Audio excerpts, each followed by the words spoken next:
Hey, it's Tucker Carlson. This morning it looks like somebody blew up the Kakhovka Dam in southern Ukraine. The rushing wall of water wiped out entire villages, destroyed a critical hydropower plant, and as of tonight puts the largest nuclear reactor in Europe in danger of melting down. So if this was intentional, it was not a military tactic, it was an act of terrorism. The question is, who did it? Well, let's see. The Kakhovka Dam was effectively Russian. It was built by the Russian government. It currently sits in Russian-controlled territory. The dam's reservoir supplies water to Crimea, which has been, for the last 240 years, home of the Russian Black Sea Fleet. Blowing up the dam may be bad for Ukraine, but it hurts Russia more. And for precisely that reason, the Ukrainian government has considered destroying it. In December, the Washington Post quoted a Ukrainian general saying his men had fired American-made rockets at the dam's floodgate as a test strike. So really, once the facts start coming in, it becomes much less of a mystery what might have happened to the dam. Any fair person would conclude that the Ukrainians probably blew it up, just as you would assume they blew up Nord Stream, the Russian natural gas pipeline, last fall.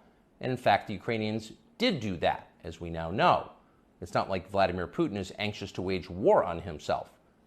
Oh, but that's where you're wrong, Mr. and Mrs. Cable News consumer. Vladimir Putin is exactly that sort of man, the sort of man who'd shoot himself to death in order to annoy you. We know this from the American media, which wasted no time this morning in accusing the Russians of sabotaging their own infrastructure. Bill Kristol, the man who once told us that Saddam Hussein was responsible for 9/11, immediately denounced Putin as a war criminal and even more savagely compared him to Donald Trump. The rest of the pundit class made similar, clearly coordinated noises. Putin did it! Putin did it! And their reasoning was simple.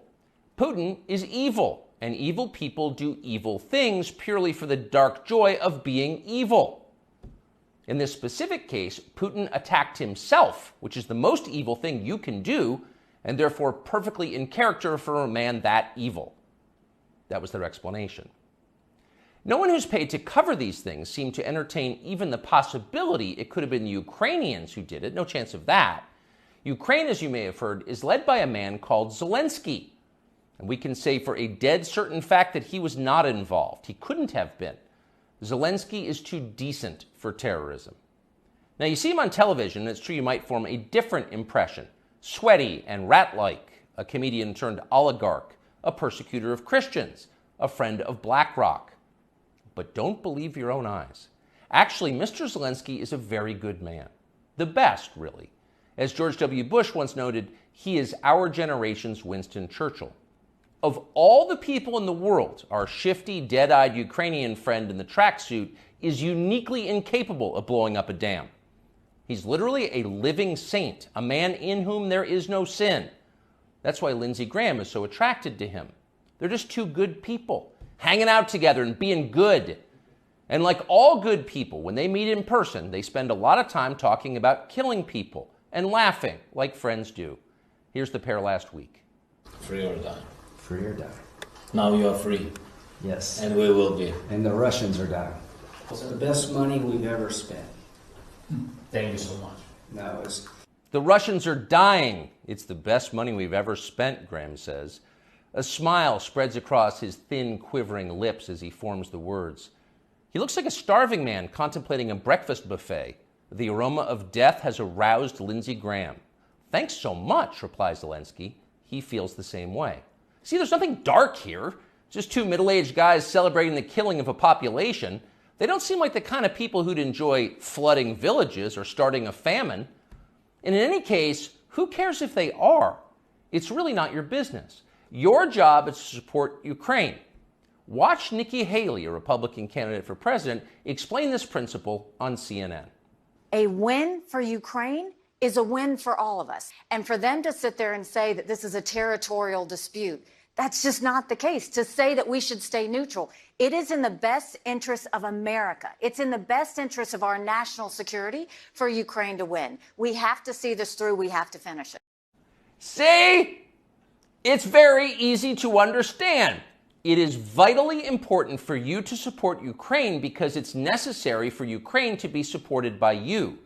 Your support is mandatory until it's finished, whatever it is, and whatever that means. So shut up and support Ukraine, or else you're in trouble. Back when they still taught logic, statements like this were known as tautologies. Something is true because it is. The more you repeat it, the truer it becomes. It's a self-reinforcing reality. There was a time when tautologies were considered illegitimate arguments, not to mention hilariously stupid. Only dumb people talk like that. Now everybody in power talks like that. Diversity is our strength. Trans women are women. Zelensky is Churchill. It's all self-evidently true. Doesn't need an explanation, and don't ask questions. Sound familiar? Of course it does. That's the pap they're serving us day after day in steaming, lumpy portions. By this point, it's possible that American citizens are the least informed people in the world. Your average yak herder in Tajikistan knows who blew up the Nord Stream pipeline. It's obvious. Does he think some skinny dude in a dress is actually a girl? Come on. That idea would never occur to him. You've got to be lied to at full volume over a period of years in order to reach conclusions like that. And of course, we have been. The media lie. They do. But mostly they just ignore the stories that matter. What's happened to the hundreds of billions of US dollars we've sent to Ukraine? No clue. Who organized those BLM riots 3 years ago? No one's gotten to the bottom of that. What exactly happened on 9/11? Well, it's still classified. How did Jeffrey Epstein make all that money? How did he die? How about JFK? And so endlessly on. Not only are the media not interested in any of this, they are actively hostile to anybody who is. In journalism, curiosity is the gravest crime. Yesterday, for example, a former Air Force officer who worked for years in military intelligence came forward as a whistleblower to reveal that the U.S. government has physical evidence of crashed non-human-made aircraft, as well as the bodies of the pilots who flew those aircraft. The Pentagon has spent decades studying these otherworldly remains in order to build more technologically advanced weapons systems. Okay, that's what the former intel officer revealed, and it was clear he was telling the truth. In other words, UFOs are actually real, and apparently so is extraterrestrial life. Now we know. In a normal country, this news would qualify as a bombshell, the story of the millennium. But in our country, it doesn't. The whistleblower's account ran on a technology website called The Debrief, which you've probably never heard of. The Washington Post had that story, but decided not to run it. The New York Times, meanwhile, just pretended it never happened. On the front page of the New York Times website this morning, there were 5 stories about Ukraine, as well as 4 stories apiece about Donald Trump, trans people, and climate change, the usual lineup. There was nothing at all about how an alien species is flying hypersonic aircraft over our cities. Not one word. So if you're wondering why our country seems so dysfunctional, this is a big part of the reason. Nobody knows what's happening. A small group of people control access to all relevant information, and the rest of us don't know. We're allowed to yap all we want about racism, but go ahead and talk about something that really matters and see what happens. If you keep it up, they'll make you be quiet. Trust us. That's how they maintain control.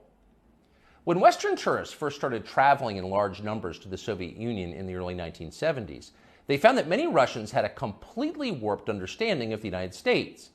They thought that Americans lived in grinding poverty, in a state of perpetual race war, and were desperate to flee to the freedom and prosperity of the Eastern Bloc. They thought this because that's what they had been told. They had no way to know otherwise. The few Russians who understood what was really going on in the rest of the world had learned about it from listening to shortwave radio broadcasts, sometimes under the covers so the neighbors wouldn't hear. 50 years later, it is bewildering to consider the ironies here. We're the ones who live in ignorance now. The US government has managed to classify more than 1 billion so-called public documents. So at this point, we can't possibly know what our leaders are doing. We're not allowed to know. By definition, that is not a democracy. Yet it's fine with the media. Secrecy is a powerful tool of control. Stop asking how we got so rich. Here's another story about racism. Go eat each other. That's the program. That's how most of us now live here in the United States. Manipulated by lies, silenced by taboos. It is unhealthy and it's dehumanizing, and we're tired of it. As of today, we've come to Twitter, which we hope will be the shortwave radio under the blankets. We're told there are no gatekeepers here. If that turns out to be false, we'll leave. But in the meantime, we are grateful to be here. We'll be back with much more very soon.